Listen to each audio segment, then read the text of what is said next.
Today I am going to be discussing asexuality. Last week I discussed bisexuality and pansexuality. I also threw in some polysexuality. You should check that out if you haven't yet. It is episode 65. This is episode 66. So I'm going to be honest. When I first heard about asexuality, I think I was in high school maybe, or it might have been like right after high school, and I didn't really understand it. I didn't understand what asexual meant. I thought that, to me, it sounded like it was a person who doesn't have sex. So I couldn't see how that was different from being celibate. And, luckily, kind of when I got older and I read about it more and I understood it, and there's still some aspects that I didn't fully understand. So I kind of want to discuss asexuality by talking about, like, the different myths and facts about it. So I guess the first thing to start off is to talk about what is asexuality exactly. It's when a person does not experience sexual attraction. And so unlike celibacy, which is a choice, asexuality is a sexual orientation. And it basically makes up an asexual person as a whole. Just like me being bisexual is part of who I am, being asexual is part of who asexual people are. And the important thing is that asexuality is not a behavior or a choice like celibacy. It's an orientation, sexual orientation.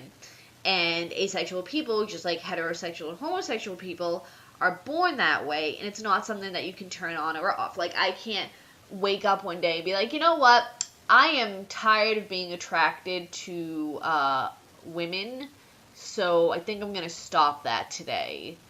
It's something natural that occurs. There was a video, kind of a sidetrack, there's often a argument that being homosexual is a choice. And there's a video of someone that interviews people, and he asks, are you born homosexual? Is it a choice? And a lot of people answer, oh, it's a choice. And these are all heterosexual people. And then he asks them, well, when did you decide to be heterosexual?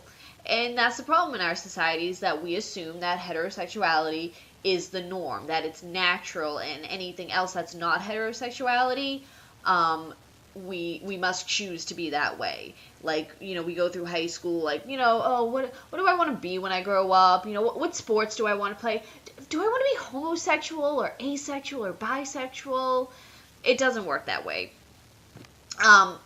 So one myth about asexual people is that they don't need romantic relationships, which is untrue. Asexual people do experience intimate and romantic feelings, and many of them do have romantic relationships. The difference is these romantic feelings are void of sexual feelings. There are different levels of attraction, and even some people asexual people find other people aesthetically pleasing to look at. There's just no sexual feelings involved.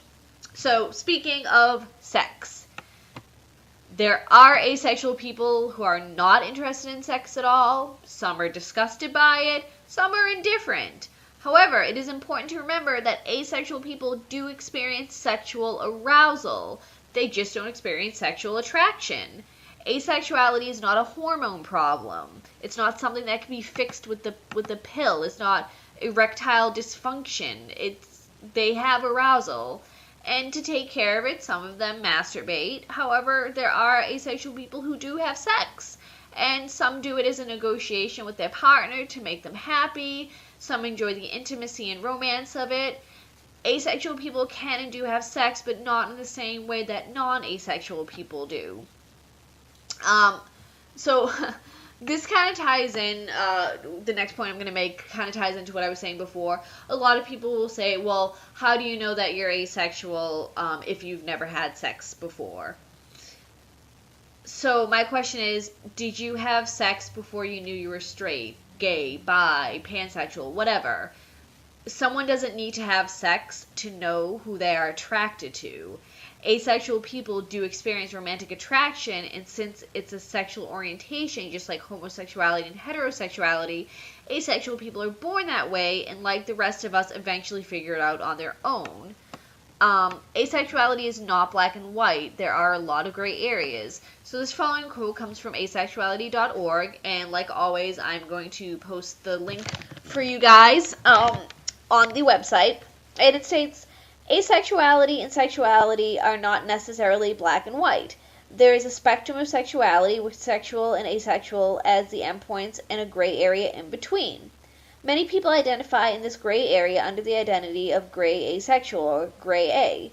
Examples of gray asexuality include an individual who does not normally experience sexual attraction but does experience it sometimes, experiences sexual attraction but has a low sex drive, experiences sexual attraction and drive but not strongly enough to want to act on them, and or can enjoy and desire sex but only under very limited specific circumstances.